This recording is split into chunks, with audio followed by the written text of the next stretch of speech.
ஓட்டுக்கு தலைக்கு இத்தனை ரூபாய் என்று போட்டி போட்டுக்கொண்டு 2 கழகங்களும் கொடுத்துட்டு இருக்காங்க. அப்ப ஜனநாயகம் அங்கேயே செத்து போயாச்சு. 2வது பாட்டில் நாயகம், 1 குவார்ட்டரோ 2 குவார்ட்டரோ அங்கங்க அதுவும் சப்ளை உண்டு. பிரியாணி நாயகம், ஒரு விமான நிலையம் வரப்போகுதுன்னா அடுத்த விமான நிலையம் விரிவாக்கம்னா அது சுற்றிலும் எந்த ஊருன்னு இப்போ முதல்ல யாருக்கும் தெரியாது. ஏன்னா கட்சிக்காரங்களுக்கு தெரியும். அது அந்தந்த கட்சிக்காரங்களுக்கு அந்த சுற்றில இடம், முக்கியமான நடிகைக்கு ஒரு 100 ஏக்கர். கிறிஸ்துவம் என்பது ஒரு அன்பு மதம். அதாவது எந்த அளவுக்கு அன்பு மதம்னா அவர் சொல்லியிருக்கார், ஜீசஸ் கிரைஸ்ட்னு சொல்லியிருக்காரு, ஒரு கணத்தில் அறைந்தால் மறு கணத்தில் காட்டு. அந்த அளவுக்கு அன்பு. அடிச்சா கூட ஒன்றும் பண்ண மாட்டார். அதாவது ஒரு டெக்னாலஜி, ஹை டெக்னாலஜி பயன்படுத்தக்கூடிய ஒரு அடுத்த போருக்கு தயாராகி கொண்டிருக்கிறார்கள் இந்த பயங்கரவாதிகள். நாம் அது புரிஞ்சிக்காம இருக்கோம். அப்படி பரவக்கூடிய அந்த போதைப் பொருட்கள் தமிழ்நாட்டுடைய கோஸ்ட் மூலமாக LTTE உதவியுடன் ஸ்ரீலங்கா போய் அப்படி ஃபாரினுக்கு போகுது. இப்படி ஒரு route, entry route Punjab, exit route LTTE மூலமாக தமிழ்நாட்டிலிருந்து ஸ்ரீலங்கா இப்படி நடந்து கொண்டிருப்பதே ஏற்கனவே ஆவணப்படமாக சொல்லியிருக்கிறது. அதை இப்போ உறுதிப்படுத்தி இருக்கிறார்.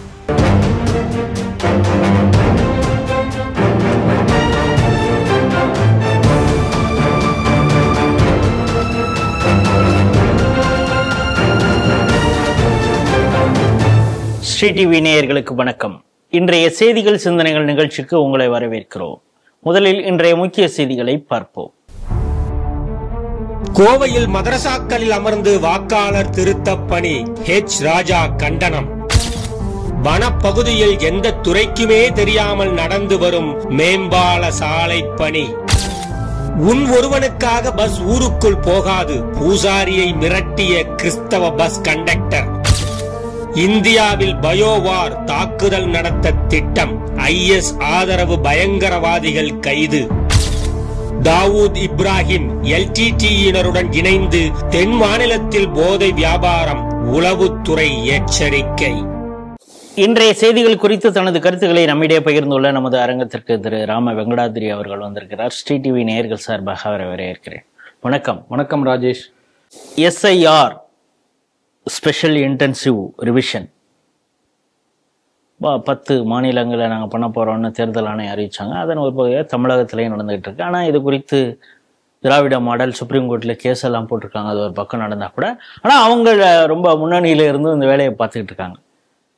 பாஜகவுடைய மூத்த தலைவர் ராஜா ஒரு மிகப்பெரிய குற்றச்சாட்டை சொல்றாரு. என்னன்னா, கோவை மாவட்டத்தில் கிணத்துக்கிடவு, ஆத்துப்பாலம் ஆகிய பகுதிகளில் மதரசால உட்காந்துக்கிட்டு அந்த BLOக்கள் உட்காந்துக்கிட்டு இந்த திருத்த பணிகளை மேற்கொள்றாங்க. இதை தடுக்கணும், இது தவறு அப்படிங்கிறத சொல்லியிருக்காங்க. அது இல்லாமல் இப்போ அங்கங்க சில வீடியோக்கள்லாம் வர ஆரம்பிச்சிருக்குது இந்த திருத்த பணி சம்பந்தமாக. நீங்க எப்படி பார்க்குறீங்க? SIR ஸ்பெஷல் இன்டென்சிவ் ரிவிஷன், வாக்காளர் சரிபார்ப்பு தீவிரமாக எடுக்கக்கூடிய ஒரு பணி. இப்ப நீங்க ராஜா அவர்கள் சொல்லக்கூடிய குற்றச்சாட்டு என்னன்னா, மதர்சாக்களிலே அமர்ந்து இந்த BLOக்கள் இது மாதிரி இந்த வேலையை செஞ்சுட்டு இருக்காங்க. இப்ப நம்ம இதுல என்ன கவனிக்கணும்னா, முதல்ல நான் இதுல 3 கோணங்கள்ல பார்க்க விரும்புறேன். ஒண்ணு, இந்த மதர்சாக்களில் ஏன் இந்த மாதிரி இந்த திருத்த பணி மேற்கொள்ளப்பட வேண்டும். ஏற்கனவே பார்த்தோம், தமிழகத்திலே பங்களாதேஷிலிருந்து ஊடுருவல்காரர்கள் பல மாவட்டங்களிலே ஓட்டுக்களை நிர்ணயிக்கக்கூடிய அளவுக்கு, வெற்றியை நிர்ணயிக்கக்கூடிய அளவுக்கு பல தொகுதிகளிலே அவங்க வாக்காளர்களாகவும் மாறிக்கொண்டிருக்கிறார்கள் என்கின்ற ஒரு தகவல் அது இன்னும் உறுதிப்படுத்தப்படணும். ஆனா அப்படி ஒரு தகவல் வந்து கொண்டிருக்கிறது. பல இடங்கள்ல இருந்து வெஸ்ட் பெங்கால்ல இருந்து கிளம்பி போயிட்டு இருக்காங்க. இவ்வளவு நாள் வீட்டை காலி பண்ணிட்டு போற கொத்து கொத்தாக அங்கங்க ஆதார் எல்லாம் கிடக்குற அந்த வீடியோக்கெல்லாம் கூட ஷார்ட்ஸா நம்ம ஸ்ட்ரீட். அதாவது இந்த மேற்கு வங்கத்திலிருந்து சட்டவிரோதமாக இங்கே குடியேறக்கூடியவர்களுக்கும் இங்கே இருக்கக்கூடிய மதர்சாக்கள், மஸ்ஜித் இவர்களுக்கும் என்ன முதல்ல நெக்ஸஸ், அதை முதல்ல பார்க்கணும். 2வது, இந்த வாக்காளர் திருத்த பணியும் திமுகவும் எப்படி ஒன்றோடு பிணைந்திருக்கிறது. 3வது, வாக்காளர் திருத்த பணி சரியாக நடைபெறாவிட்டால் என்னென்ன தில்முள்ளு வேலைகள்லாம் திமுகவும் அதிமுகவும் சேர்ந்து அட்ஜஸ்ட் பண்ணிட்டு செய்யும். இதை 3ஐயும் பார்த்தாதான் இந்த பிரச்சனையுடைய முழு பரிணாமம் நமக்கு தெரியும். சில ஆண்டுகளுக்கு முன்னால CTVல பத்தி பேசியிருக்கோம், பலமுறை சொல்லி இருக்கிறோம். திண்டிவனம் பக்கத்துல நள்ளிரவுல ஒரு லாரி வருது. அந்த லாரி ஒரு இன்ஸ்பெக்டர் மறிச்சு என்னமோ ஒரு லோடு இருக்கு என்ன கேட்பாங்க, அதுக்கான டாக்குமெண்ட்ஸ் இருக்கா கேட்பாங்க இல்லையா. அந்த லாரி ஓட்டி கொண்டு வந்தவர் வந்து வட மாநிலத்தை சேர்ந்த ஒரு முஸ்லீம். இந்த வித பேப்பர்ல வந்து செய்தி சிடிவில டாக்குமெண்ட்லயே வந்திருக்கு, நீங்க வெரிஃபை பண்ணி பார்த்துக்கலாம். உடனே அவர் வந்து போன் பண்றாரு அவர் ஊருக்கு, வெஸ்ட் பெங்காலுக்கு, ஏதோ ஒரு வட மாநில முஸ்லீம்.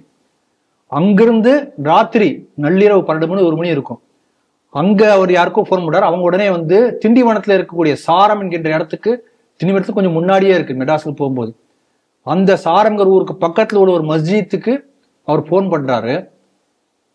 அடுத்த சில ஒரு 10-15 நிமிஷத்துக்குள்ளார கிட்டத்தட்ட 20க்கும் மேற்பட்ட பங்களாதேஷ் முஸ்லிம்கள் வந்திருக்கவங்க. பெங்கால் பேசக்கூடியவன் வெஸ்ட் பெங்கால் சொல்றாங்கன்னா பங்களாதேஷ் முஸ்லிம்கள். அவனுக்கு தனியா ஒரு டெம்பரரி மதர்சா ஒண்ணு இருக்கு, மஸ்ஜித் ஒண்ணு இருக்கு. அவங்க வந்து லாரி வந்து வழி மறிச்சு பெரிய கலாட்டா பண்ணி அந்த போலீஸ் இன்ஸ்பெக்டர் வந்து வேற வழி இல்லாம விட்டுட்டார். இந்த செய்தி வந்தது. அப்ப சாரம் என்கின்ற ஊர் எங்கேயோ ஒரு திண்டிவனத்துக்கு தாண்டி ஒரு இடத்துல சின்ன ஊர்ல அங்க இருக்கிற 20 பேர் அங்க உள்ள பங்களாதேஷ் முஸ்லிம்களுடைய நெக்சஸ் நெட்வொர்க் த்ரூ அவுட் எந்த அளவுக்கு பின்னி பண்ணிருக்கு. இங்க லோக்கல் மசூதிக்கு அவரை தெரியும், தே ஆர் ரெக்கார்டட். அவங்க வந்து இன்னொரு நெட்வொர்க்ல சேர்ந்திருக்காங்க. இதை நம்ம தெளிவா புரிஞ்சுக்கணும், எந்த அளவுக்கு பெரிய ஆபத்து காத்திருக்கிறது. எதுக்கு சொல்ல வரேன்னா, தமிழ்நாட்டுல திருப்பூர் எம்எல்ஏ யாருக்கு நன்றி சொன்னார் நமக்கு தெரியும். அங்கு பெருவாரியாக கூடியிருந்த முஸ்லிம்களை பார்த்து உங்களால் தான் நாங்க ஜெயிச்சோம்னு சொன்னாரு. அந்த ஜனத்தொகையில இப்படிப்பட்ட வந்தேரிகளும் வெளிநாட்டு சட்டவிரோதம் வந்தவங்களும் இருந்தாங்கன்னு எல்லாருக்கும் தெரியும். அப்ப எந்த அளவுக்கு பெரிய ஆபத்து பாருங்க. அதனால இது ஒரு பக்கம். இன்னொரு பக்கம் பாருங்க, இந்த பீகார்ல இதே போல எஸ்ஐஆர் நடந்தது. நம்ம பேப்பர்ல பார்த்த கிட்டத்தட்ட 65 லட்சத்துக்கு மேற்பட்டவர்கள் வந்து போலி வாக்காளர்களாக அடையாளம் காணப்பட்டு நீக்கப்பட்டார்கள். அவங்களுக்கு வந்து வாய்ப்பு கொடுக்கப்பட்டது, நீங்க ஆவணங்கள் சமர்ப்பிங்கன்னு சொன்னாங்க. கிட்டத்தட்ட 26 லட்சம் பேர் மீண்டும் இணைக்கப்பட்டார்கள், பாக்கி 40 லட்சம் பேர் இல்ல. ஆனாலும் சுதந்திரத்துக்கு பின் அதிகமான வாக்குப்பதிவு ஃபர்ஸ்ட் ஃபேஸ்ல இப்பதான் ரெக்கார்ட் ஆயிருக்கு. அதனால இப்ப பீகார்ல நடந்திருக்கின்றன சொன்னால் இந்த மாநில அரசு ஊழியர்கள் தான் அங்க வந்து எஸ்ஐஆர் திருத்த பணியை மேற்கொள்கிறார்கள். தமிழ்நாட்டில் எப்படி திமுக நடத்தக்கூடிய திமுக கையாற்றல் என்கின்ற இவங்க நடத்தணும் அப்படி நம்ம எதிர்பார்ப்போம். ஆனா அதோட ஒரு படி மேல இப்ப ஒரு செய்தி நம்முடைய தேசிய ஊடகவியலாளராக கௌரவிக்கப்பட்ட சேது அரவிந்த் ஸ்ரீரங்கத்தில் அமைச்சிருக்காரு. நம்முடைய மாநில அரசு ஊழியர்கள் கூட நடத்தல, திமுகவுடைய ஐடி விங்கே நேரடியாக களத்துல இறங்கி அவங்களே பிஎல்ஓவா செயல்பட்டு கொண்டிருக்கிறார். அதை போய் வீடியோ எடுத்திருக்காங்க. எங்க இந்த மாதிரி நீங்க பண்றீங்க, இறந்து போனவருடைய பெயரை நீக்கணும் இல்லையா? நீங்க சொல்றது வந்து திருச்சி மணிகண்டம் ஒன்றியத்துல மட்டும் இந்த மாதிரி எத்தனை ஒன்றியத்துல நடந்துட்டு இருக்கோ தெரியாது. அந்த ஒரு ஒன்றியத்துல மட்டும் இந்த ஒரு வீடியோ வந்திருக்கிறது. உடனே அந்த அந்த ஒரு பொன்மணி இருக்காங்க, அந்த அம்மா பார்த்து நீங்க யாருமே கேட்டோம்னா டிஎம்கே ஐடி விங், நீங்க எப்படி பிஎல்ஓவா இருக்க முடியும்? என்ன அனுப்பிச்சாங்க? யார் அனுப்பிச்சாங்க? ஜான் மாமா. ஜான் மாமா யாருன்னா அவரோட கிராம ஊழியர் போல இருக்கு. நீங்க பிஎல்ஓவானா? இல்ல நாங்களும் இல்ல. சரி, அப்பனா உங்களை நாங்க அனுப்பிச்சிடுறோம், வேண்டான்னு சொல்லிடுறோம் அப்படிங்கிற. அதுல வந்து அவங்க புகார் என்னன்னா, நீங்க எப்படி வீடியோ எடுக்கலாம், எப்படி வீடியோ எடுக்கலாம், தப்பு பண்ணுவாங்கன்னா அதை வீடியோ எடுக்க கூடாது. இந்த லட்சணத்துல தமிழ்நாட்டுல வந்து இந்த வாக்காளர் சரிபார்ப்பு நடந்து கொண்டிருக்கிறது. ஏற்கனவே திமுக அப்படிதான் பண்ணிட்டு இருக்கு. அண்ணாமலை அவர்கள் போன எலெக்ஷன்ல வந்து கத்தி பார்த்தவங்க நடக்கல. எந்தெந்த வாக்காளர்கள் வந்து திமுகவுக்கு எதிராக வாக்களிப்பார்கள் என்று சொன்னார்களோ அவங்கள முன்னாடியே சைலண்டா வாக்காளர் பணியில எடுத்துருவாங்க. ஏன்னா சரிபார்க்கக்கூடிய அதிகாரிகள் டிஎம்கே ஆளுங்க இருக்க போறாங்க. அல்லது இவங்க என்ன பண்ணலாம், ஒரு சின்ன அறிவிப்பு வச்சா கூட போதுமே, எல்லா இந்த அரசு ஊழியர்களுக்கும் 8th சம்பள கமிஷன் அப்படியே அறிவிப்பு கொடுத்தா போதும். அதை செயல்படுத்தணும்னு அவசியம் இல்லை. தேர்தலுக்கு பிறகு அந்த மாதிரி பண்ண போறோம்னு சொல்லிட்டா போதும். உடனே விழுந்து எடுத்துக்கொண்டு திமுகவுக்கு ஆதரவாக இந்த தேர்தல் அதிகாரிகள் எல்லாம் வந்து வேலை செய்ய போறாங்க, அவ்வளவுதான்.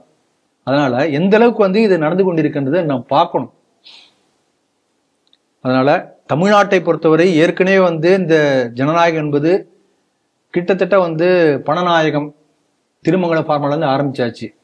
ஓட்டுக்கு தலைக்கு இத்தனை ரூபாய் என்று போட்டி போட்டுக்கொண்டு 2 கழகங்களும் கொடுத்துட்டு இருக்காங்க. அப்ப ஜனநாயகம் அங்கேயே செத்து போயாச்சு. 2வது பாட்டில் நாயகம், 1 குவார்ட்டரோ 2 குவார்ட்டரோ அங்கங்க அதுவும் சப்ளை உண்டு. பிரியாணி நாயகம் அதுவும் கொடுத்துட்டு இருப்பாங்க. இதெல்லாம் போக அந்த ஒவ்வொரு பூத்லயும் தில்லுமுள்ளு பண்ணுவாங்க. அந்த தில்லுமுள்ளு வந்து என்னன்னா, கடைசி நேரத்துல நீ 100 400 ஓட்டு போட்டுக்கலாம், சின்ன கட்சி அவன் 10 ஓட்டு இப்படிங்கிற மாதிரி எல்லாம் பேசிக்குவாங்க. அதெல்லாம் அட்ஜஸ்ட்மெண்ட். இது லாஸ்ட் 1 hour 1/2 hour நடக்கிறது. அது போக மற்ற நேரங்கள்ல இப்ப நீங்க சொன்ன இறந்து போனவரெல்லாம் ஓட்டு போடுவாங்க. அது எப்படி ஓட்டு போடுவாங்க? யாரும் சேலஞ்ச் பண்ண முடியாது. சேலஞ்ச் பண்ணக்கூடிய பல பேர் இயேசுநாதரா ஆயிருவாங்க. ஆமா, உயிர்ப்பித்து வெளில வருவாங்க. சேலஞ்ச் பண்றதுக்குலாம் சட்டத்துல ப்ரொவிஷன் இருந்தாலும் கூட யாரும் பண்ண மாட்டாங்க. எப்படி பண்ணுவாங்க? அப்பப்போ அந்த ஆபீஸ்ல இருந்து ஒழுங்கா வீட்டுக்கு போய் சேரணும் இல்லையா? அதனால பெரிய பெரிய மாநகராட்சிகளை நகராட்சிகளே பண்ண மாட்டாங்க. கிராமத்துல இருக்கிற பூத்துலாம் கேட்கவே வேண்டாம். அமைதியா பேசாம நமக்கு இது வம்பு வந்துட்டு போயிடுவோம். சொன்ன உடனே சரிங்க சரிங்கன்னு சொல்லிட்டு போயிடுவோம். இதான் நடக்கும். அப்ப இப்படி சரிபார்க்கப்படாத சரியாக இல்லாத வாக்காளர்களை வைத்துதான் தில்லு முள்ளு நடக்கிறது. இப்ப இந்த எஸ்ஐஆர் என்பது எதுக்காக? சரியான முறையில் இல்லாத வாக்காளர்களை நீக்கணும், சரியான வாக்காளர்களை சேர்க்கணும். இது ரெண்டுமே நடக்காட்டினா சரியான ஜனநாயகம் இருக்காது. ஆனால் இதை செய்ய விடாமல் தடுக்க முதல்ல இவங்க ஒரு முயற்சி பண்ணாங்க. இப்ப இவங்களே ஆட்ல டிஎம்கே ஐடிஎம் ஆட்களே களத்திறங்கியாச்சு, பிஎல்ஓ ஆயாச்சு. அதனால பெரிய அளவுல இதனால ஒரு மாற்றம் இருக்காது. திமுக ஆட்சி இருக்கும் வரை, திமுக ஆட்சியுடைய கொள்கையை ஏந்தி செல்லக்கூடிய அரசு ஊழியர்கள் இருக்கும் வரை, இந்த டிஎம்கே ஐடிஎம்கே இப்ப களத்தை இறங்கியாச்சு. இவைகளாம் இருக்கும் வரை எஸ்ஐஆர் என்பது ஒரு பெரிய ஒரு மாற்றத்தை ஏற்படுத்த போவதில்லை. இதை தமிழக மக்கள் புரிந்து கொள்ள வேண்டும். அதனால ஜனநாயகம் என்பது இங்க தமிழ்நாட்டுல கிட்டத்தட்ட இல்லைன்னு சொல்ல முடியும். 2 கழக ஆட்சிகள் இருக்கும் வரை ஜனநாயகத்தை எதிர்பார்க்க முடியாது. வேறு தமிழக அரசு இல்லாமல் வேறு அரசு ஊழியர்களை வைத்தோ அல்லது வேறு மாற்று ஏற்பாடு மூலமாகவோ இந்த எஸ்ஐஆர் வாக்காளர் சரிபார்ப்பு திருத்தம் என்பது நடைபெறக்கூடிய வாய்ப்பு இருக்குமேயானால் தமிழகத்திலே சரியான வாக்காளர்கள் சேர்க்கப்படுவார்கள், நீக்கப்படுவார்கள். நம்ம பல நேரங்களை பார்த்துருக்கோம். வேலூர் பக்கத்துல, சேலம் பக்கத்துல இங்கே ஒரு மலை கிராமம் இருக்கும். பிரசவத்திற்கு கூட இந்த தொட்டி மாதிரி கட்டி எடுத்துட்டு வாங்க, ஏன்னா சாலை வசதியே இல்லை அப்படின்னு. எங்கே சாலை வசதி வேண்டுமோ அங்கெல்லாம் கூட இருக்காது. பள்ளிக்கூடங்கள்ல குழந்தைங்க எல்லாம் நடந்து நீச்சல் அடிச்சுட்டுலாம் பேப்பர்லாம் பார்த்துருக்கோம். ஆனா ஒரு வித்தியாசமான சம்பவம் நடந்திருக்கு. இது தினமலர் பத்திரிகையில இது வெளிவந்திருக்குது. செங்கல்பட்டு பக்கத்துல, அதாவது செங்கல்பட்டு மாவட்டம் ஊனமாஞ்சேரி அப்படிங்கிற ஒரு இடம், ஆள் நடமாட்டமே கிடையாது, பஸ் போக்குவரத்தே கிடையாது. பாத்தீங்கன்னா அது வனப்பகுதி, வனாந்தரம். அங்க 5 கோடி ரூபாய் செலவுல ஒரு மேம்பாலம் கட்டிட்டு இருக்காங்க. இந்த ஏரி அங்க சித்தேரி, பெரிய ஏரின்னு 2 ஏரிகள் இருக்கு. 100 ஏக்கர் பரப்பளவு இருக்குது. அதை சுற்றி இந்த ரொம்ப வேகமாக அந்த பணி நடந்துட்டு இருக்கு. அதுதான் பலருக்கும் ஆச்சரியம் இருக்கு. ஆல்மோஸ்ட் 60% வேலை முடிஞ்சிருக்கு. சரி, இந்த மேம்பாலம் போடுறாங்களே, யாரு போர்டு, இது யார் கான்ட்ராக்டரு, எந்த துறை இந்த பாலம் போடுது அப்படின்னு கேட்டா, நாங்க இல்லையே பொதுப்பணித்துறை நாங்க இல்லைங்கிறாங்க, மின்சாரத்துறை நாங்க இல்லைங்க. மின்சாரத்துறையிலேருந்து கனெக்ஷன்லாம் வேற அங்க அவசரமா கொடுத்துருக்காங்க, கனெக்ஷன்லாம் வந்திருக்குது. இப்ப எல்லாரும் ஆச்சரியமா கேட்கறாங்க, ரோடே இல்லாம எதுக்கு மேம்பாலம், மர்மமாக இருக்கிறது அப்படிங்கிறாங்க. இந்த செய்தி எப்படி பாக்குறீங்க? இது மர்மம்னு பேப்பர்ல வந்திருக்கு. ஆனா நான் அதை எப்போ ஒத்துக்குவேன்னா, நீங்க நாளைக்கு காலையில உங்க வீட்டுல போய் ரோட்ல ஒரு 10 அடிக்கு ஒரு குழி நோண்டணும். அப்படி குழி நோண்டும் போது மாநகராட்சியிலேருந்து யாருமே அல்லது லோக்கல் கவுன்சிலரோ யாருமே ஒரு கேள்வி கூட அடுத்த அரை மணி நேரத்துல கேட்கவில்லை என்று சொன்னால் இது நான் ஒத்துக்குவேன்.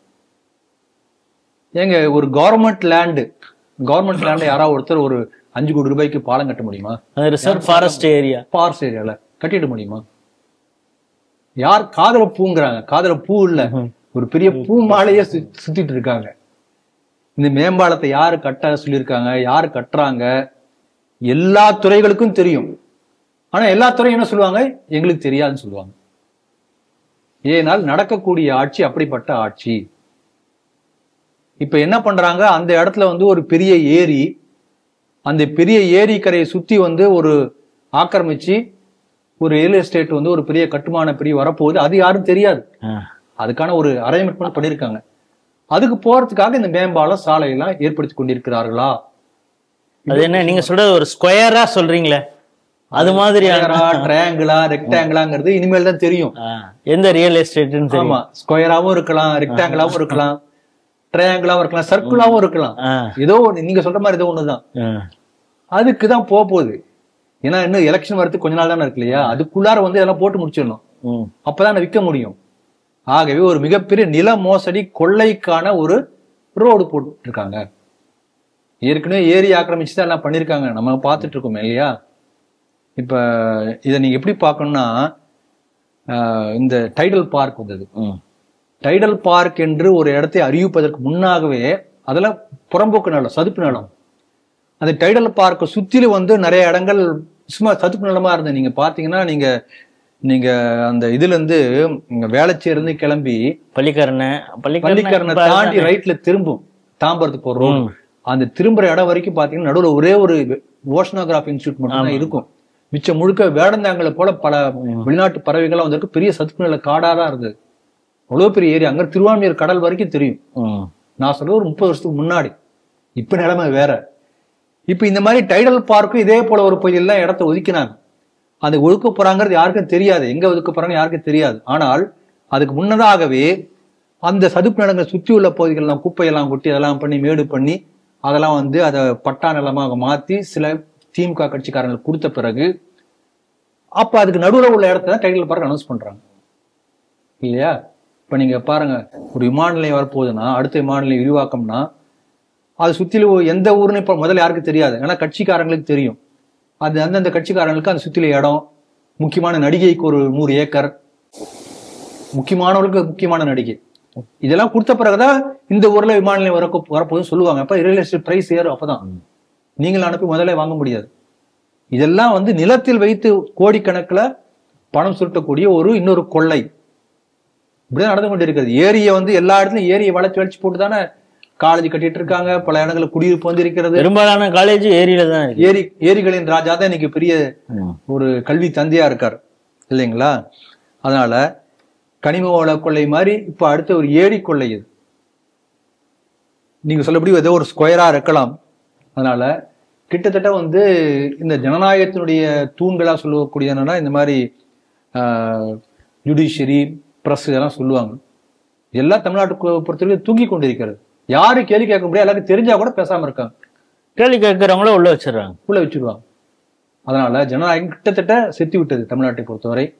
அதுல வந்து இப்படிப்பட்ட உண்மைகளை வெளிக்கொணர்ந்த தினமலர் பத்திரிகைக்கு வாழ்த்துக்கள். தினமலர் போன்ற ஒரு சில பத்திரிகைகள் இருக்கின்ற காரணத்தினால்தான் இப்படிப்பட்ட கொள்ளையடிக்கக்கூடிய செய்திகள் வெளியில வந்து கொண்டிருக்கிறது. தினமலருக்கு வாழ்த்துக்கள். இது தடுக்கப்பட வேண்டும். இந்த நம்முடைய கோர்ட்ல சுமோட்டோவா பல வழக்கெல்லாம் எடுக்கும். இதை என்ன பண்ண போகுதுன்னு தெரியாது. ஏற்கனவே இந்த பள்ளிக்கரணை ராம்சர் அப்புறம் உடனே வந்து டெம்பரரி ரோடு அப்படின்னு சொல்லிட்டாங்க. பள்ளிக்கரணை பத்தி வந்து அதனால பொதுமக்கள் விழித்து நாங்க அதை வரையறுக்கவே இல்லை. ஒன்னும் அது சதுப்பு நிலம் எந்த அளவுக்கு இருக்குங்கிறத நாங்க வரையறுக்கவே இல்லை. அதே பாருங்க, பள்ளிக்கரணை பக்கத்துல வந்து யாரோ ஒருத்தர் சேட்டலைட் மூலம் வரையறுத்ததுல ஒரு சில பேருடைய பிளாட் எல்லாம் வந்து சதுப்பு நிலத்துக்குள்ள இருக்குன்னு சொல்லி அப்ப வந்திருக்கான். இப்ப நான் லோன் போட்டு நான் வீடு கட்டியிருக்கேன். நான் வந்து 80 லட்சம் ரூபாய் லோன் போட்டிருக்கேன். வரையறுக்கல, நீ இப்ப திடீர்னு சொல்லிட்டு நான் என்ன பண்ண முடியும்? என்ன கேட்கறான். பொதுமக்கள் பாதிக்கப்படக்கூடிய பொதுமக்கள். ஆகவே இந்த நீங்க மாதிரி ஸ்கொயர் ரெக்டாங்கிளா இருந்தா கொஞ்சம் பார்த்துதான் ஜாக்கிரதையா இருக்கணும், சூதனமா நடந்துக்கணும் என்பதை இந்த செய்தி மூலம் பொதுமக்கள் தெரிஞ்சுக்கணும். இந்த திராவிட மாடல் அரசாங்கத்துல இந்த பிங்க் கலர் பஸ், அதாவது லிப்ஸ்டிக் அடிச்சது மாதிரி ஃப்ரண்ட் சைட்ல மட்டும் பிங்க் அடிச்சிருக்கான். அதுதான் விடியல் பேருந்து அப்படின்னு சொல்லுவாங்க. பெண்களுக்கு அதில் இலவசமாக பயணிக்கலாம் அப்படிமா. அப்படி போகக்கூடிய பெண்களை வந்து ஓசின்னு யாராவது கண்டக்டர் சொல்லிட்டாலோ, நீ ஓசியில் தானே ஏறுற, உனக்கு வந்து நீ சொல்கிற ஸ்டாப்பில் எல்லாம் நிறுத்த முடியாதுன்னு கண்டக்டர் சொல்லிட்டாலோ உடனே அவர்கள் மீது நடவடிக்கை. பெண்களை எவ்வளோ மோசமாக பேசிட்டாரு, பேசுவது தவறு தான் அப்படிங்கிறது. அதுபோல் பல சம்பவங்களும் நடந்திருக்குன்னு பார்க்குறோம். இப்பொழுது ஒரு சம்பவம் நடந்திருக்கு. என்னன்னா, திருநெல்வேலி வந்து நாகர்கோயிலேருந்து கன்னியாகுமரி மாவட்டத்திலேருந்து விவேகானந்தபுரம் பணிமனையிலேருந்து இது தூத்துக்குடி இது வரைக்கும் வரக்கூடிய ஒரு பேருந்து திருநெல்வேலியாக வரும். இந்த பேருந்தில் TN 74 N2120 அப்படிங்கிற பஸ்ஸு. இது வந்து என்னென்னா தூத்துக்குடி மாவட்டம் குறும்பூர், இங்கே நாலு மாவடினா யாருடைய சர்ச் அங்கே இருக்குன்னு உங்களுக்கு எல்லாருக்கும் தெரியும். அங்கே இதுலேருந்து ஏற்றிக்கிட்டு திருநெல்வேலி வந்திருக்கு. திருநெல்வேலியிலேருந்து மீண்டும் அந்த பேருந்து வந்து கன்னியாகுமரிக்கு போகணும், வள்ளியூர் வழியாக போவோம். அந்த பேருந்துல சுப்பிரமணியம் அப்படிங்கிற ஒரு பூஜாரி ஏறாரு. பூஜாரிங்கிறத எப்படி நம்ம கண்டுபிடிக்க முடியுதுன்னா, மேல சும்மா ஒரு அங்கவஸ்திரம் மட்டும் போட்டு ருத்ராட்சம்லாம் போட்டு இருந்திருக்காரு. அந்த கண்டக்டர் அவர் வந்து ஒரு கிறிஸ்தவர். அவர் என்ன பண்றாருன்னா, இந்த பஸ்ஸு நான் வந்து வள்ளியூர் போகணும்னு, வள்ளியூர் உள்ள எல்லாம் போகாது, அப்படின்னு முன்னா, இது எப்பவுமே இந்த பஸ் போகத்தானே செய்யும் அப்படின்னு அவர் கேட்க, ஒரு ஆளுக்காகலாம் பஸ் உள்ள போகாது, பைபாஸ்லேயே இறங்கிக்க அப்படிங்கிறாரு. இவர் அதெல்லாம் ஒத்துக்க மாட்டேன்னு சொன்னோடனே இவர் வழி இல்லாமல் ஊர் வழியாக வந்தவுடனே இவர் அங்கே இறங்கி, அந்த பூஜாரியை நாம் பாராட்டணும், இறங்கி அவருடைய மனைவி 2 குழந்தைங்களோட மறியலில் ஈடுபட்டிருக்காரு. எப்படி நீ ஒரு ஆளுக்காக இங்கே உள்ள ஊருக்கு வராது பஸ்ன்னு சொல்லுவேன்? மற்றவங்களாம் கிறிஸ்தவங்க, அவங்களாம் 4 மாவடி போகிறவங்க, அவங்க அங்கே அவங்க ஏரியாவுக்கு வேணால் போவோம், உன் ஏரியாவுக்கு ஏன் வரணும்னு கேட்டதுனால அங்கே போராட்டம். அந்த போராட்டத்தின் உண்மையை கருதி அங்கே இருக்கக்கூடிய பொதுமக்களும் அவருக்கு ஆதரவாக மறியல் பண்ணதுனால வேற வழி இல்லாமல் அந்த பஸ்ஸை உள்ளே வந்துட்டு அங்கேருந்து மீண்டும் 1 மணி நேரம் போராட்டம் நடந்திருக்கு. போலீஸ் வந்துட்டு சமாதானம் பேசி நாகர்கோவிலுக்கு அந்த பஸ்ஸை அனுப்பிச்சிருக்காங்க. இப்பொழுது வந்த தகவல் என்னன்னா, அந்த கண்டக்டரை டெம்பரரியா சஸ்பெண்ட் பண்ணியிருக்கிறதா கேள்வி. இந்த செய்தி எப்படி பார்க்குறீங்க? முதல்ல அந்த பூசாரிக்கு நம்முடைய வணக்கங்கள். நீங்க சொன்னது போல தமிழ்நாட்டில் இருக்கக்கூடிய ஒவ்வொரு ஹிந்துவும் அந்த பூசாரி போல செயல்படும். தனக்கு ஏற்பட்ட பிரச்சனையாக பார்க்காம இது ஒரு ஹிந்து சமுதாயத்தில் தொடுக்கப்பட்ட ஒரு தாக்குதலா பார்த்திருக்காரு. அதே போல அந்த ஊர் மக்கள் அவரோட சேர்ந்து ஒத்துழைத்திருக்கிறார். அதனால அந்த ஊர் பொதுமக்களுக்கும் அந்த பூசாரிக்கு நம்முடைய சிரம் தாழ்ந்த வணக்கங்கள். ஒரு முன்னுதாரணமான ஹிந்து இப்படிதான் இருக்கும், போராளியா இருக்கணும், போராடணும். இவர் ஒரு பூசாரியா இருக்காரு, அதனால அவர் ஒரு இலக்காரம், நீ இறங்க சொன்னா இறங்கிடுவோம். அந்தோணி அடிமை அந்த கண்டக்டர் பேரு, சரியாத பேர் வச்சிருக்காரு. அப்போ ஒரு பப்ளிக் டிரான்ஸ்போர்ட்ல பயணிக்கக்கூடிய ஒரு பயணி அந்த பப்ளிக் டிரான்ஸ்போர்ட் எந்த ஊருக்குள்ளார போனா எந்த ஊரில் நிக்கணும் என்பதை முடிவு செய்யக்கூடியது சர்ச் தான் முடிவு செய்யணுமா? என்னுடைய கேள்வி இதுதான். இப்ப எந்த துறையில ஒரு கிறிஸ்துவர் இருந்தா கூட அந்த துறைக்குரிய டியூட்டியை விட தன்னுடைய மத கடமையை தான் பெரிதா நினைப்பான் என்று நான் ஏற்கனவே ஒரு முறை சொல்லியிருக்கேன். அது இப்ப நிரூபணம் ஆகுது பாருங்க. ஒரு கண்டக்டர் என் டிக்கெட்டை கொடு, எந்த ஊர்ல போய் பஸ் இறக்கணும் இறக்கு, திருப்பி போ. அப்ப இந்த மாதிரி செய்யாம தடுக்கிறது என்னது? அப்ப அந்த கிறிஸ்டியன் அஜெண்டாவை செயல்படுத்தணுமா? ஒரு கிறிஸ்துவர்கள் ஒரு கொஞ்ச அளவு பெரும்பான்மையா வந்தாலும் கூட எந்த அளவுக்கு ஒரு பெரிய ஆபத்து பாருங்க. பப்ளிக் டிரான்ஸ்போர்ட் கூட ஒழுங்கா இயங்காது. சட்டம் ஒழுங்கெல்லாம் அப்புறம் பாருங்க, சட்டம் தன் கடமையை செய்யுமா அதெல்லாம் கூட அப்புறம் பார்த்துக்கலாம். ஒரு பப்ளிக் டிரான்ஸ்போர்ட் கூட நீ நினைத்தபடி இயங்க முடியாது. அதுக்கு ஒரு உதாரணம் இந்த சம்பவம். அதனால ஹிந்துக்கள் விழிப்புணர்வோடு இருக்கணும். இது ஒண்ணு. 2வது, நம்ம எல்லாம் அடிக்கடி நம்ம கேள்விப்படக்கூடிய ஒரு வாசகம் என்னன்னா, கிறிஸ்துவம் என்பது ஒரு அன்பு மதம். அதாவது எந்த அளவுக்கு அன்பு மதம்னா, அவர் சொல்லியிருக்கார், ஜீசஸ் கிரைஸ்ட் சொல்லியிருக்காரு, ஒரு கணத்தில் அறைந்தால் மறு கணத்தை காட்டு. அந்த அளவுக்கு அன்பு. அடிச்சா கூட ஒண்ணும் பண்ண மாட்டாங்க. இப்படிலாம் வசனம் பேசி நம்ம இத்தனை நாளா ஏமாத்திருக்காங்க. கிறிஸ்துவம் தான் இன்னும் ஒரு பெரிய தொண்டு, உங்களுக்கு ஓடோடி உதவி செய்வாங்க. ஏன் இருக்கக்கூடிய ஒரு பப்ளிக் டிரான்ஸ்போர்ட்ல நிற்க வேண்டிய ஊர்ல நிறுத்த மாட்டேங்கிற? அதுக்குள்ள என்ன காரணம்? மனசுக்குள்ள இருக்கக்கூடிய ஒரு ஹிந்து வெறுப்பு. அப்ப இந்த எல்லா கிறிஸ்டியனுக்கும் அடிப்படையிலேயே other than Christians they are infidels, பாவிகள், அவங்களுக்கெல்லாம் சர்வ் பண்ணணும். இப்படிப்பட்ட வெறுப்புணர்வு எல்லா கிறிஸ்துவத்திலும் போதிக்கப்படுகிறது. சின்ன குழந்தைக்கே அந்த உணர்வு ஏற்படுது. இதை ஒவ்வொரு ஹிந்துக்களும் புரிந்து கொள்வதற்கான ஒரு நல்ல வாய்ப்பாக இந்த செய்தியை நான் பார்க்கிறேன். நான் கூட இந்த வள்ளியூருங்கிறது கன்னியாகுமரி மாவட்டம் நினைச்சிட்டு இருந்தேன் நேத்திக்கு வரைக்கும். வந்த பிறகுதான் இந்த செய்தியை பார்த்த பிறகுதான் திருநெல்வேலி மாவட்டம் அதுலயும் தெளிவா போட்டிருக்காங்க. திருநெல்வேலி மாவட்டத்தினுடைய கடைக்கோடியில எல்லையில இருக்கக்கூடிய ஊர், அழகான ஊர். அதனால நெல்லை நம்ம ஏற்கனவே நெல்லை என்று சொன்ன உடனே இப்ப நினைவு கூறுவது அப்பாவு அவர்கள் தான். கடந்த சில ஆண்டுகளாகவே கிட்டத்தட்ட கிறிஸ்துவ கூடாரமாக மாற்றிக்கொண்டிருக்கிறார். அது கவர்மெண்ட்டுடைய பொருட்காட்சியா இருக்கலாம், இல்லை எந்த கவர்மெண்ட் நிகழ்ச்சியா இருந்தாலும் கூட கிட்டத்தட்ட கிறிஸ்துவ மீத விழாவை போல அது மாறிக்கொண்டிருக்கிறது. அதனால அவருடைய ஆசீர்வாதம் பின்னால் இருக்குமா நமக்கு தெரியாது. எந்த அளவுக்கு தமிழகம் அவர் காப்பாற்றி விடுவாருங்கிற ஒரு தைரியமும் இருக்கலாம். அதனாலதான் நீங்க சொன்னீங்களே சஸ்பெண்ட் பண்ணிருக்காங்கன்னு. அதனால அவர் காப்பாற்றுவார். அவருடைய ஆசீர்வாதம் திரை மரபுல இருந்து அவரை காப்பாற்றுவார். அதனால அந்த தைரியமும் இருக்கலாம். அதனால எந்த அளவுக்கு நெல்லை மாவட்டம் அப்பா அவர்களுடைய பீரியட்ல மிக மோசமாக கிறிஸ்துவ மதத்தினுடைய கூடாரமாக மாறிக்கொண்டிருக்கின்றது என்பதற்கு இந்த செய்தி ஒரு உதாரணமா நான் பார்க்கிறேன். அதிர்ச்சி தரக்கூடிய ஒரு செய்தி. என்னன்னா குஜராத் ஏடிஎஸ் 3 பேரை கைது செய்திருக்காங்க. அதுல ஒத்தவர் யாருன்னா டாக்டர் அகமது மொய்தீன் சையத் அப்படிங்கிறார். எம்பிபிஎஸ் சைனால முடிச்சவர். இவர் என்ன பண்றாருன்னா ரொம்ப லீத்தலான ஒரு பொருள் ரெசின் அப்படிங்கிறது. இதை வெஜிடபிள்ஸ்ல சேர்த்தோம்னா அது அதை உட்கொள்பவர்கள் மிகப்பெரிய பாதிப்பை அடைவார்கள்.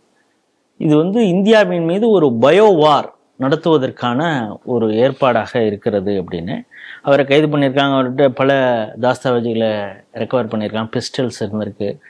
ஐஎஸோடு அவர் தொடர்பில், இன்னும் சொல்லப்போனால் இஸ்லாமிக் ஸ்டேட் கொரசான் ப்ரொவின்ஸ் அங்கே இருக்கக்கூடிய அபு காதிம் அப்படிங்கிறவரோட நேரடி தொடர்பில் இருந்திருக்காரு.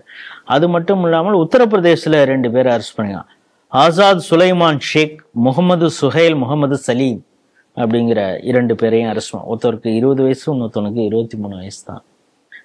இது அதிர்ச்சிக்குள்ளாக்கி இருக்கிறது இந்தியாவையே.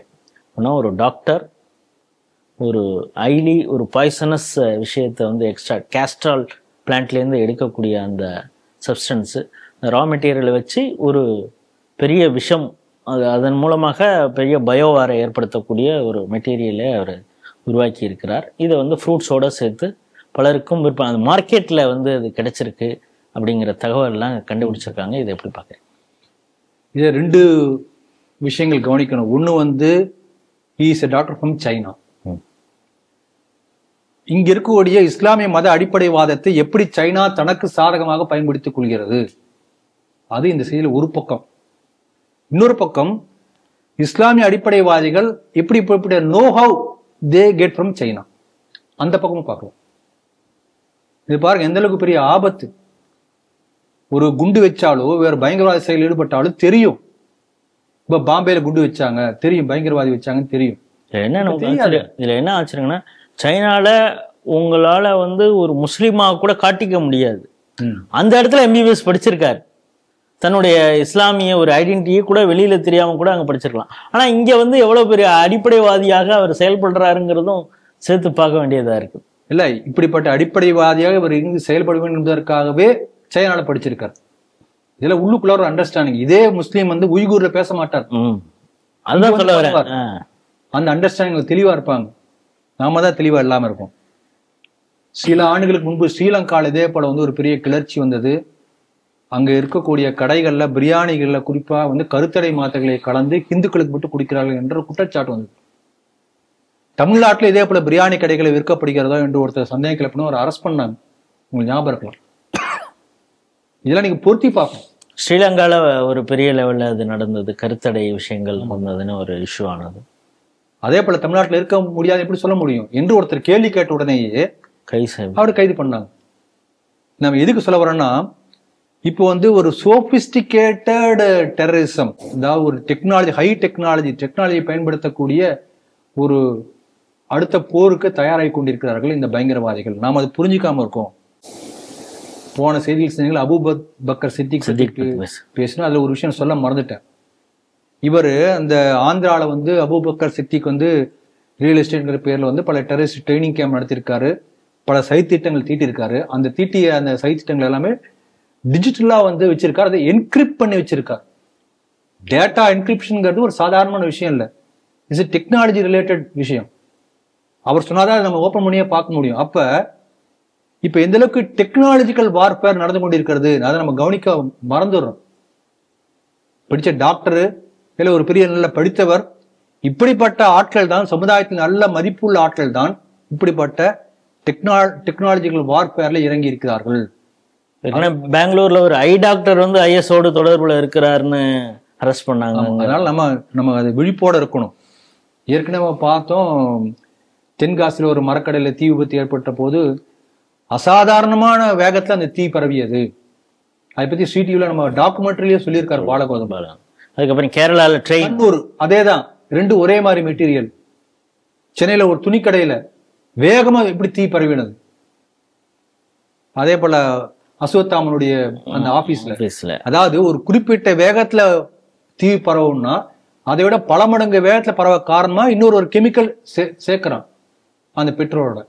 RSS கேம்ப் நடந்த ஒரு ஸ்கூல்லையும் கூட இப்படி பல உதாரணங்கள். அப்ப இதெல்லாம் வந்து நியூ டெக்னாலஜி வார்ஃபேர். இதற்கு அவர்கள் ஒத்திகை பார்க்க ஆரம்பித்து விட்டார்கள். நாமளும் விழிப்படையாம இருக்கோம். இப்போ வந்து இது கூட வந்து NIA கூட அப்புறம் உறுதிப்படுத்தியது. இந்த ரைசின்ங்கிறது என்னன்னா RICAN, இந்த ஆமணுக்கு இருக்கல கேஸ்ட் ஆயில், அந்த ஆமணுக்கு பண்ண பிறகு அந்த புண்ணாக்கு இருக்கும், அந்த பின்னாக்குல இருந்து இந்த கெமிக்கல் தயார் பண்றாங்க.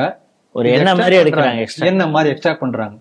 இது என்ன பண்ணா உடம்புல போய் புரோட்டீன் எல்லாம் அழிச்சிரும். வயிற்றுல போனோடனே வயிற்று கொமட்டும், லூஸ் மோஷன் போகும், தோல் சிவக்க ஆரம்பிக்கும். அப்புறம் கொஞ்சமா என்ன ஆகும்னா லங்ஸுக்கு பரவும், மூச்சு திணறல் ஏற்பட்டு செத்து போயிடும். யாருக்குமே தெரியாது, ஒரு பாய்சன்கிறது யாருக்குமே தெரியாது. ஏதோ சாப்பிட்டான் ஃப்ரூட்ஸை பல ஆக்கிறதுக்கு இது ஆயில் மாதிரி ஏதோ வந்து ஃபுட் பாய்சன், ஏதோ ஒரு உடம்பு சரியில்லை அப்படின்னு சொல்லி தான் டாக்டருக்கு தெரியாது. ஆக எந்த அளவுக்கு வந்து ஒரு கொடூரமான மனசு பாருங்க.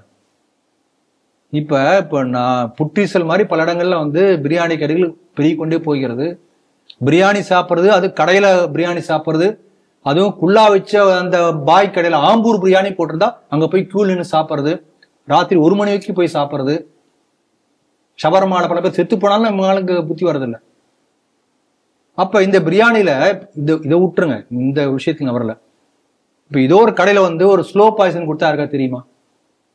ஏதோ XYZ ஒரு கடையில மக்கள் இப்படி வந்து முட்டாளாக ஒரு பக்கம் ஓடிக்கொண்டிருந்தால், அவங்களுடைய ஃபுட் ஹேபிட்ஸ் பேட்டர்ன் மாறிக்கொண்டிருந்தால் எப்படிப்பட்ட ஆபத்து காத்திருக்கிறது பாருங்க. ஒரு பெரிய பயோவாருக்கு முயற்சி ஒத்திகை பார்க்கப்பட்டிருக்கிறது. அதனால மக்கள், தமிழக மக்கள் இந்த பிரியாணிக்காக அப்படி ஓடி தவிக்கின்ற மக்கள்லாம் வந்து தயவு செய்து வீட்டுல பண்ணி சாப்பிடுங்க, ஜாகிரதையா இருங்க. நமக்கு ஒரு படிப்பினையை இந்த செய்தி கொடுத்திருக்கிறது. டெய்லி மிரருங்கிற பத்திரிகையில் வந்த மிக முக்கியமான செய்தி இது. வேற எந்த மீடியாக்களும் பேசாதனால தான் நம்ம பேசுறோம். தென் மாநிலங்கள்ல மிகப்பெரிய அளவில் ட்ரக் ராக்கெட் நடத்துவதற்கு எல்டிடிவி அழிஞ்சிருச்சு அப்படின்னு அந்த சிங்கள இராணுவத்தோடு நடந்த போர்ல, கடைசி கட்ட போர்ல அழிஞ்சிருச்சு அப்படின்னு நினைக்கிறோம். இருந்தாலும் டார்மெண்டாக இருந்து பல இடங்களில அவங்களோட ஆக்டிவிட்டி அவங்க பண்ணிட்டு தான் இருக்காங்க. அதை மீண்டும் உயிர்த்தெழ செய்வதற்கு அவங்க மிகப்பெரிய அளவில் பணம் தேவைப்படுகிறது. அந்த பணத்தை ரொம்ப விரைவாக அதை வந்து கொண்டு வருவதற்கு ஒரு பிஸ்னஸ்ங்கிறது ட்ரக் அப்படிங்கிறது. அதே நேரத்தில் அந்த ட்ரக் மூலமாக ஒரு பயங்கரவாத செயலை நடத்துவதற்கு இன்னொரு அமைப்புக்கும் தேவைப்படுகிறது அந்த தொழில். அதனால டி கம்பெனி அப்படின்னு ஒரு நேரத்தில் பேர், தாவூத் இப்ராஹிம் அவங்க பண்றதுங்கிறது டி கம்பெனி அப்படிம்பாங்க. அவங்களும் பழைய LTT இவங்க அந்த ட்ரக் குவார்ட்டர்ல இருக்கிறவங்களும் சேர்ந்து தென் மாநிலங்களில் மிகப்பெரிய அளவில் ட்ரக் பிஸ்னஸ்ல ஈடுபதற்கான வாய்ப்பு அதிகமாக நடந்து கொண்டு இருக்கிறது. அதற்கான இதுவும் நடந்துகிட்டு இருக்கு, பூர்வாங்க வேலைகள்லாம் நடந்துகிட்டு இருக்கு அப்படின்னு இப்பொழுது இன்டெலிஜென்ஸ்லேருந்து ஒரு ரெட் அலர்ட் வந்திருக்கு. இதை எப்படி பார்க்குறேன்? ஏற்கனவே இதை பற்றி ஒரு ஆவணப்படம் CTVல வந்திருக்கிறது. பாலகோதம் அவர்கள் பேசியிருக்கிறார். CTV நேர்களை போய் பார்க்கணும். அது என்ன சொல்லப்பட்டிருக்குன்னா, பஞ்சாப் பார்டர் வழியாக பாகிஸ்தானில் எப்படி போதைப் பொருள் கடத்தப்பட்டு இந்தியா முழுக்க அந்த செயின் பரவி இருக்கிறது, அதே போல அப்படி பரவக்கூடிய அந்த போதைப் பொருட்கள் தமிழ்நாட்டுடைய கோஸ்ட் மூலமாக LTTE உதவியுடன் ஸ்ரீலங்கா போய் அப்படி ஃபாரினுக்கு போகுது. இப்படி ஒரு route, entry route Punjab, exit route LTTE மூலமாக தமிழ்நாட்டிலிருந்து ஸ்ரீலங்கா இப்படி நடந்து கொண்டிருப்பதே ஏற்கனவே ஆவணப்படமாக சொல்லி இருக்கிறது. அதை இப்ப உறுதிப்படுத்தி இருக்கிறாங்க. இப்ப என்ன, டைரக்டா LTTE டி கம்பெனிக்கு டைரக்டா லிங்கே ஏற்பட்டு இருக்கிறது என்பதை உளவுத்துறை தகவல். இது எந்த அளவுக்கு ஒரு ஆபத்து பாருங்க தமிழகத்துல. ஏன்னா தமிழ்நாட்டுல இப்ப LTTE வந்து அது எம்ஜிஆர் ஆட்சி காலத்துலயும் சரி, அப்ப இருந்து தமிழ்நாட்டுல வந்து பண்ருட்டி காட்டுல எல்லாம் வந்து அந்த முந்திரி தோப்புல வந்து பயிற்சி எடுத்தாங்க. தமிழ்நாட்டினுடைய என்டையர் கோஸ்ட் லைனுடைய அந்த என்ன ஏது எல்லாம் உங்களுக்கு நமக்கு தெரியுது, அவங்களுக்கு தெரியும். வேதாரண்யம், கோடியக்கரை, இந்த பக்கத்துல ராமநாதபுரம், திருச்சியில அந்த LTTE இருந்த காலகட்டத்துல யமஹா பைக் எல்லாம் காணாம போயிடும், மோட்டர் காணாம போயிடும். பைக் இருக்கும், மோட்டர் மட்டும் காணாம போகும். இதுக்குன்னு உங்களுக்கே தெரியும். ஆமா, அங்க இருக்கக்கூடிய ஒரு பொலிட்டீஷியன் எதற்காகவே அதை வித்தே ஒரு மிகப்பெரிய பணத்தை சம்பாதிச்சவர். அதெல்லாம் எல்லாரும் தெரிஞ்ச விஷயம்தான். அப்ப இந்த அளவுக்கு வந்து இவங்க செய்வாங்க, அயோக்கியத்தனம் பண்ணுவாங்க, திருடுவான், எல்லாம் பண்ணுவான். ஆனாலும் கூட தமிழ்நாட்டை எந்த அளவுக்கு மக்களை வந்து முட்டாளாக்கி இருக்கிறார்கள் பாருங்களேன். எதுக்காக சொல்ல வரேன்னா, தமிழ்நாட்டுல தமிழ் என்று சொன்னால் போதும் உடனே எங்களுக்கு எல்லாம் மனசு இலகி போயிடும். மோடி பாசிச அரசே அப்படி மோடி இப்படி திட்டுவான். தமிழன் சொன்னா போது உடனே உன் மனசு ஆமா மோடி பண்ணிருப்பார். அப்ப anti India sentiment using Tamil, பிரிவினைவாத போக்கு தமிழை வைத்து. அப்ப தமிழ் தேசியம் பேசக்கூடியவன், ஆனா அவனை பார்த்த எல்டிடிஏ இட் இஸ் பேண்ட், ராஜீவ்காந்தி கொன்ன அமைப்பு அப்படிங்கிற ஒரு எண்ணம் நாடு முழுக்க தான். தமிழ்நாட்டில் அப்படிப்பட்ட எண்ணம் யாருக்குமே கிடையாது. எல்டிடி நம்ம தமிழன், தொப்புள் கொடி, தொப்புள் கொடி. அப்படிப்பட்ட எண்ணத்தை இங்கே உள்ள கட்சிகளும் குறிப்பா திமுக திராவிட கட்சிகள் உருவாக்கி இருக்கு. இது ஒரு சாஃப்ட் கார்னர். அப்படிப்பட்ட சாஃப்ட் கார்னர் கூடிய எல்டிடி கையில போதைப் பொருள் கடத்தக்கூடிய வாய்ப்பு இப்பொழுது வந்திருக்கின்றது என்பது மிக ஆபத்தான சூழ்நிலை. இப்ப தமிழ்நாட்டுல 1053 கிலோமீட்டர் கடற்கரை, மெட்ராஸ்ல ஆரம்பிச்சு கன்னியாகுமரி வரைக்கும். இந்த 1053 கிலோமீட்டருக்கு எத்தனை இடத்துல கோஸ்ட் கார்டு ஷிப் வரும் உங்களுக்கு நமக்கு தெரியுமா? இல்ல 1 கிலோமீட்டருக்கு ஒரு கோஸ்ட் கார்டு ஷிப்பா இருக்கும். அது அப்படியே ஒரு ரொட்டீன் ரோந்து போகும். எத்தனை நிமிஷத்துக்கு ஒரு கோஸ்ட் கார்டு ரோந்து போகும் என்பது நமக்கு தெரியாது, எல்டிடிக்கு தெரியும், ஏன்னா அதே தொழில் இருந்திருக்கான். அப்ப அப்படிப்பட்ட அவங்க கையில இந்த ட்ரக் டிரான்ஸ்போர்ட் அந்த வேலை வந்திருக்கிறதுனா ரொம்ப பெரிய ஆபத்து. ஏன்னா இந்தியாவில பாத்தீங்கன்னா 13% கோஸ்ட் தமிழ்நாடு மட்டுமே. என்டையர் கோஸ்ட் கார்டு ஒவ்வொரு அடிக்கு ஒருத்தர் போய் கோஸ்ட் கார்டு நிறுத்த முடியாது, வாய்ப்பும் இல்லை. தமிழ்நாட்டுல இப்ப ஏதோ ஒரு கோஸ்ட் கார்டு பிடிக்கிறான்னு வச்சுக்கோங்களேன், எல்டிடி ஆள் ஒருத்தன் பிடிச்சு அவன் போதைப் பொருள் பிடிச்சாச்சுன்னு வச்சுக்கலாமே, அப்படி ஒரு செய்தி வருது. உடனே என்ன பண்ணுவாங்க, ஐயோகோ இந்த மத்திய அரசு தமிழர்களை வஞ்சிக்கிறது, தமிழர் போதைப் பொருளை கடத்தலும் திருட்டு பட்டம் சூட்டிக்கிறது போய் சொல்ல மாட்டாங்க. சொன்ன உடனே உள்ள மீடியாக்கள் ஆமாமான்னு உடனே 24/7 அவனை வெளியே விட்டே ஆகணும், அப்படிப்பட்ட சூழ்நிலை ஏற்படுத்துவாங்க. ஆகவே தமிழ் உணர்வுகளை கிண்டி விட்டு இங்க உள்ள மக்களை என்ன வேண்டுமானும் ஏமாற்றலாம். அப்படிப்பட்ட ஆபத்து இருக்கிறதுனால இது தமிழ்நாட்டுக்கு மிகப்பெரிய ஆபத்தா வரும். ஏன்னா இந்த ஒரு பாயிண்ட்ல அவன் தப்பிச்சிருவான். இதற்காக ஆதரிக்கக்கூடிய கட்சிகளே இருக்குதே. ஆமா, அவனுக்கு வேணுங்கிறத கொடுத்தா பேசாம இந்த மாதிரி பேசிடுவோம். ஒரே ஒரு லைன், தமிழன் பிடிச்சது கோஸ்ட் கார்டு, சென்ட்ரல் கவர்மெண்ட், அவ்வளவுதான். இது 2 போதும். அதுக்கு மேல யாரும் யோசிக்கவே மாட்டாங்க. அதனால இதுல வரக்கூடிய பணம் ட்ரக் மூலமா வரக்கூடிய பணம் அப்படியே கோடி கோடியா வரும். பாம்பேல அந்த பாம்பே பிளாஸ்டுக்கெல்லாம் காரணமே இந்த தாவூத் இப்ராஹிமுடைய மணி, இந்த மணி தான். இன்னும் பாலிவுட் முழுக்க முழுக்க இந்த போதைப் பொருள் வசத்துல சிக்கி இருந்து இப்ப மகாராஷ்டிரா விழித்து கொண்டு அவங்க நெருக்கி பிடிச்ச பிறகு இப்ப இந்த ரூட்டுக்கு வந்திருக்காங்க. இப்ப தமிழ்நாடு ஓபன் ஆகுதுன்னா என்ன அர்த்தம்? தமிழ்நாடு எந்த அளவுக்கு ஒரு பெரிய டேஞ்சர், ஒரு பெரிய பாதிப்பை நோக்கி போய்கொண்டிருக்கிறது. ஆனா தமிழர்கள் என்னன்னா தமிழ் தமிழ் என்று சொல்லி ஏமாற்றப்பட்டு கொண்டு தமிழ் என்று பேசியே உங்களை கருவறுக்கிறதுக்கு வந்திருக்கான். அது தமிழ்நாட்டு மக்கள் புரிந்து கொள்ளவில்லை. ஒரு பெரிய எச்சரிக்கை மணியாக, அபாய மணியாக இந்த செய்தியை நான் பார்க்கிறேன். இன்றைய 5 செய்திகள் குறித்து மிக விரிவாகவும் ஆழமாகவும் ஸ்ரீ டிவி நேயர்களோடு உங்களுடைய கருத்துக்களை பகிர்ந்து கொண்டிருக்கீங்க. மீண்டும் ஒரு நிகழ்ச்சியில் சந்திப்போம். அதுவரை உங்களிடமிருந்து விடைபெறுகிறோம். நன்றி, வணக்கம். ஜெய் ஹிந்த், ஜெய் ஸ்ரீராம். வந்தே மாதரம். வந்தே மாதரம்.